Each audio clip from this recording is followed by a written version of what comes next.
So how that came about is when I first hit the mountain, as I said, and then I was like, my life's going to change. And I came back, and when I came back from the gathering, this is one of the serendipitous type of things. When I came back from the gathering, there was something on my answer machine about working for Tampa AIDS Network, Oh. and I had just lost my partner. So I was like, oh, this is meant to be. Here is someone wanting to inquire about me working for Tampa AIDS Network. So we were, gosh, the very beginning, we were working out of the trunks of our cars. It was locating people who had been identified. There was what was called a Medicaid waiver.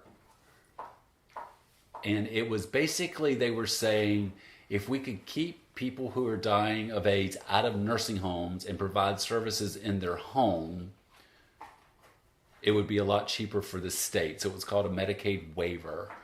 And so we were working with gay white men who were sick and trying to keep them out of the hospitals, which the hospitals did not want them. I remember going into hospitals, and this was back in the day when nurses were afraid of AIDS patients. There were hospitals not wanting people with AIDS in their building. So they were very, in some sense, welcoming to see us because we were going to try to get them out of the hospitals.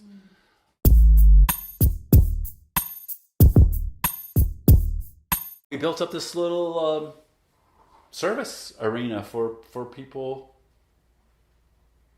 with AIDS. And then I remember, oh God, one of the most sickening things I ever saw, we were tracking down some migrant workers. And I found one, and he was in this little shell of you couldn't call it an apartment. It was barely would qualify as a room. And he was in the bed. And I first just noticed the smell. Oh my God, it was horrible. And then he spoke maybe no English or very, very, very little English. Maybe he was Haitian or something. But I remember what stood out to me is I remember when I was went to go talk with him, who was obviously very sick. His lips were all chapped over. But then I could see open wounds, and there were maggots in his wounds. And I remember I had to go get a nurse, and we had to go...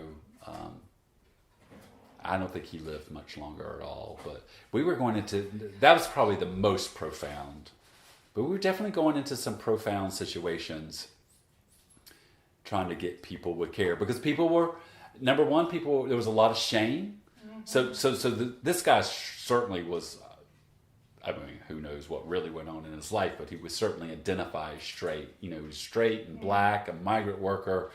He didn't want anybody to know he had AIDS, so he didn't get care. And there was a lot of sadness. I remember a lot of really young people who were dying, and they were bitter. And I got it. I understood. Completely understood. I mean, these were kids that were 22 years old, that were no bigger around than my pinky, and sick. And a lot of them were being taken in by other gay men just as a place to come in and die. But there were some people who had nowhere to go. So John Wall and I opened up so I actually became the president because of my employment with Tampa AIDS Network. Polk AIDS Support Services, PASS, was pretty much a gay man run support organization. And I started working with them because I was a paid employee. And we opened up a housing shelter. Actually, it started upstairs in my house. Quickly moved it from my house when there were people using IV drugs in the house. I was like, all right, we got to get this out of my house. So we actually rented the house across the street from me. And that was the first AIDS shelter.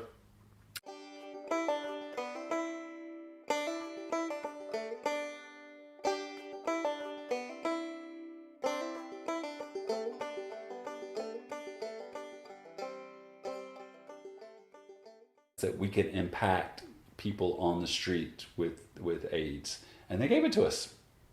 I remember people coming together to be with them around the clock to make sure that they were taken care of, and that ugly signs weren't put on their doors, or that their food wasn't left in the hallway at the door. I remember being because dietary would not want to take it. Exactly. Yeah. And so I remember being in intense situations where we had to really push the envelope for things to happen, but yet also not burn your bridge so that you're not allowed in the hospital.